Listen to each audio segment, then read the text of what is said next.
Hello everyone and welcome back to another video from AI Basics. In this video, I'm going to show you how to download the Warmer AI application on your device. So let's get started right away. First of all, open up your web browser and then in the address bar type in warmer.ai and press enter. You will then be taken into the Warmer AI website. Now from this website, you can click on the sign in button to proceed with logging into your account, but you can also install the application without doing so. Click on the three dots at the top right corner of your web browser, and if you're using Chrome, then hover over to Save and Share. Then from the Save and Share page, you can click on the Create Shortcut option to install the application. And if you're using the Edge browser, hover over to Apps from the three dots, and then click on Install this site as an app. You can then name the application whatever you want, and click on the Edit button for the Edit App icon.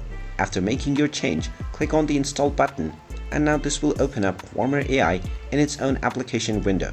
Make sure you check on Create Desktop Shortcut and then click on the Allow button and click on Yes in the notification bar. And now this will create the application shortcut within your desktop from which you can directly double click and use your Warmer AI account. And there you have it. That is how easy it is to install the Warmer AI application on your system. If you find this video helpful, make sure you hit that like button and subscribe to our channel if you haven't done so already. Also ring that notification bell to never miss another update from us. Thank you for watching and I will see you again in the next video.